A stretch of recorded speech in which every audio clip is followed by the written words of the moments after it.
మత్తువాడ వెనక అసలు కథేంటి? ఎన్నికల ముంగిట్లో విశాఖ డ్రగ్ ర్యాకెట్ ప్రకంపనలు రేపుతోంది. ఉత్తరాంధ్ర డ్రగ్ కారిడార్ గా మారిందా? నిజాలేంటో కానీ లీడర్ల మధ్య డైలాగ్ వార్ దద్దరిల్లుతోంది. అచ్చన్న మాటకు భరత్ పేర్ని కౌంటర్ మరో రేంజ్. ఉత్తరాంధ్ర ప్రజలకి రాజధాని అని చెప్పి డైవర్ట్ చేసి 5 సంవత్సరాలు జగన్మోహన్ రెడ్డి గ్యాంగ్ విశాఖపట్నాన్ని డ్రగ్స్ కేంద్రంగా మార్చినటువంటి విషయాన్ని ఘంటాపథంగా తెలియచేస్తున్నాను. యథేచ్ఛగా జరిగాయి.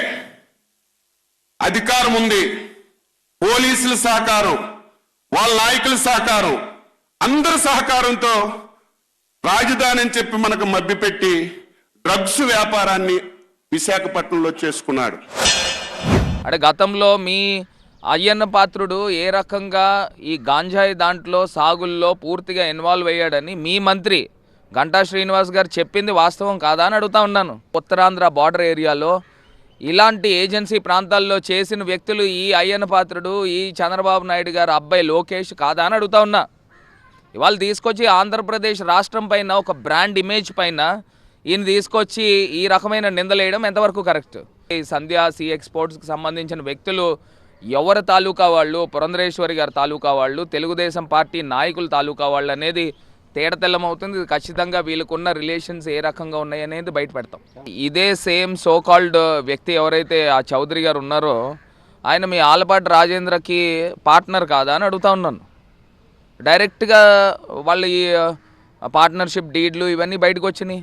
అసలు పోర్ట్స్ ఎవరి ఆధీనంలో ఉంటుంది? కేంద్ర ప్రభుత్వం ఆధీనంలో ఉంటుందా లేదా రాష్ట్ర ప్రభుత్వం ఆధీనంలో ఉంటుందా? అసలు ఏం మాట్లాడుతూ ఉన్నారు? దొరికితే ఎంత దారుణంగా అంటే దొంగే దొంగ దొంగ అన్నట్టుగా మనం చేసామట. మనకు పాత్ర ఉందట. సిగ్గు లజ్జ అసలు లేకుండా ఇష్టం వచ్చినట్టుగా మాట్లాడుతున్నారు. గుడ్డ కాల్చడం, మన ముఖం మీద వేసేయడం, మనం తుడుచుకోవాలి. ఈ రకంగా వైసీపీ పార్టీ వ్యవహారం చేస్తుంది. ఎందుకు 45 ఏళ్ల ఇండస్ట్రీ, 14 ఏళ్ల ముఖ్యమంత్రి, 75 ఏళ్ల వయసు, పొలాల్లో రావి చెట్టుకి తాడి చెట్టుకి కూడా వయసు వచ్చేది, కానీ ఎంతో కొంత జనానికి పనికి వచ్చే పనులు చేస్తూ ఉంటాయి. కానీ ఈయన అనుభవం, ఈయన వయసు ఎవరికి ఉపయోగం? ఈ డ్రగ్స్కి ఎవరి మన చుట్టాలు తెచ్చుకోవటం ఏంటి, మన బీరకాయ పీస్ తెచ్చుకోవటం ఏంటి, మన వదిన గారి చుట్టాలు ఉండటం ఏంటి, వదిన గారి ఇంట్లో పిల్లలు ఉండటం ఏంటి?